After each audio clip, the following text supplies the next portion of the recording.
Alright, take two in this hoe because Alex Snow is a complete mess up and doesn't know how to get it right on the first try. Anyways, what's going on, y'all? I have a controversial take. Controversial. I never know how to pronounce that word. Let me know in the comments. Controversial or controversial. But this take is a little controversial if you are religious, if you believe in God, or, any type of thing like that. The devil does not exist. So, I want to give you guys an example of what I mean, why the devil does not exist. So, if we look at anything in life, anything that needs to be able to live, to continue life, it needs energy, right? We need food. We need continuous, every single day, we need some food, right? Or we can go for a certain period of time without food and then die, starve to death. But everyone knows we need food. Look at plants. They need the sun. They need water. They need continuous energy. They need something. They need resources that are going to feed it energy and give it life. Look at your cell phone. Every time you use your cell phone, you burn out the energy within the battery, right? But how does your phone continue to work? You plug it in. It needs a source of energy, right? So, with all the examples I just gave, is there anything that killed these things? That instantly kills it? Other than humans, right? Other than, let's say, for plants stomping on it or taking it out. Other than that, if you just let nature be, is there anything that kills it? And you're thinking, yes, right? The answer is yes. But what kills it? If you take away the source of energy. That is what kills nature. That is what kills life. So the same for us, God. If you take away God from your life, if you take away the belief, if you take away the faith, the commitment to God, then you are going to live in a place, or if you want to use, for example, God in this sense, positivity, good. If you take away good, the only thing that's left is negativity. And that is usually what people consider the devil. But I disagree. I don't think that there is a form or an entity that is always trying to cling on to you to be completely negative, that is trying to ruin your life. I think, and I believe currently, let me know in the comments if you think differently, that humans, there is only God, but when you reject and you try to act on your own, independently or egotistically, and you think that you are above everything, and you take away God out of the equation, then you live a life of godlessness, if that's even a word, which some people consider the devil, but I just consider it an abandonment of God, where there is no God in the equation. So what is left? If God represents life, if God represents positivity, love, goodness, and you take that out of the equation, you are simply just lost. And everything else in your life seems so confusing and your mind's polluted all the time because you don't have God. So then we believe in the devil and we give that power. I know this might seem all over the place, but I want you guys to try to grasp onto this. The mind is super powerful.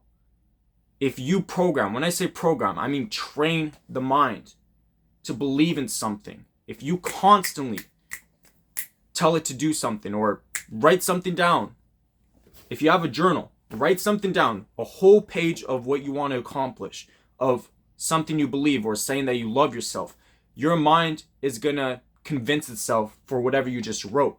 Because the way that the mind works is, it's like anything in life. It's like going to the gym. It's like playing basketball. It's like learning how to ride a bike. You're not going to get on the first time. Your mind's not going to register or believe in something, a concept, the first time. It needs to go through trial and error. It needs to go through experience. It needs to take time to digest it. So, if we're constantly living in a fearful state and being like, oh, there's God, but then there's also the devil, and the devil is so easy to take you. No. You give that power to take you. You give it power to take your power, if you understand what I mean. You have God in you. You are the messenger. You are life. Believe in that.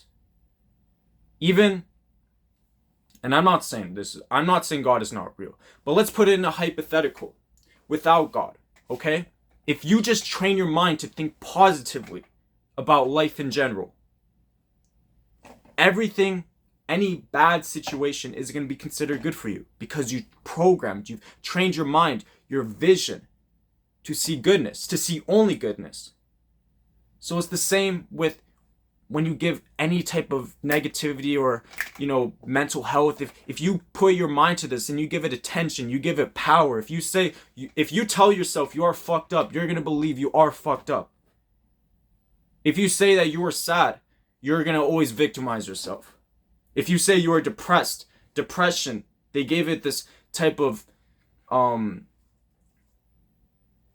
depression is defined as if you're diagnosed with depression, it's like, oh, it's, you're fucked. Now you have to take some pills, or it's something that's wrong with you. It's like a mental disorder, and you can't. It's nothing that's looked as like you could fix it. No, you give it power if you say you are depressed. If you're, if you are injured, and you're constantly like, oh, I can't heal from this. I can't heal from this. I know that injuries take time to heal, but you can speed it up, or you can speed up the process of healing if you convince yourself that you will heal and that you are good.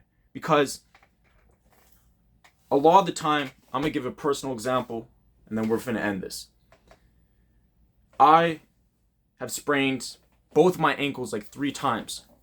And now whenever I play sports or something that requires me to jump or run or make pivots or something, I was super fearful about spraining my ankle again, about not being able to jump as high, right?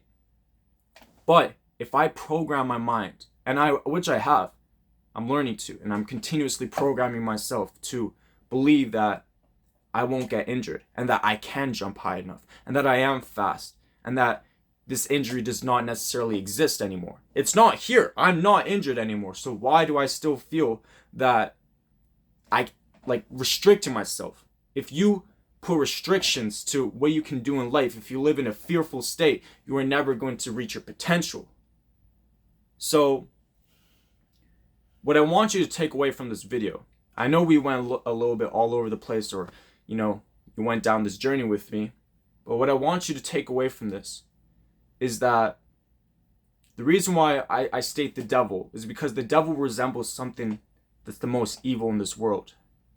And I want you to realize, and this is going to be very controversial, but evil does not exist. You give the power to evil.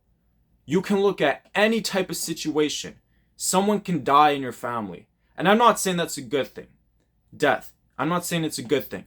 But you can allow the trauma, you can allow the whole situation of someone dying in your family. You think about it. I want you to look at someone who has died in your family, or if you can analyze and observe someone else's life and see how someone else's family member has died, and look at how they dealt with it. Some people deal with it, they're like, oh, my family member died, life goes on, right? Some people deal with it months on end crying, fall into a depression. And I understand that every individual is different in which their connection to that other individual. But if you can control your mind, the way that you see life, and just accept and come to the terms that that person has died, and that is that. I'm not saying you can't feel sad or whatever, but how long are you going to feel sad for? How drastic is this death going to change your life? How drastically is it going to change your life? Is it going to change it whatsoever? Are you going to take the good from it, or are you going to take the bad? So everything is up to you on how you see life. And in my eyes, God is the most pure thing, is the most beautiful thing, is the most righteous and correct path in life, if you can follow that. So I do not give power to the devil, to negativity. I give power to God. And every time that I do fall in this path of negativity, I consider that a disconnection from God. Me being egotistical, me thinking I'm too good, when in reality, you can't get better than God, the one who knows everything, the one who knows you better than you. But with that being said and done, you guys are all God's children. I am God's child. You are. We're all siblings at the end of the day. So comment down below if this changed your perspective, or if you have a complete different perspective that goes against this, that contradicts it, or that's better than this, because I'm always willing to learn. And like I said, or if I didn't state this, this is not my final, idea around this concept, or, this is an ongoing study, ongoing survey. I can't even talk right now. But like I said, if you guys have anything to add to this, do that, okay? I read you guys' comments, and I love you guys very much. Like and subscribe. My name's Alex Snow. I'll see you guys next time. Peace out.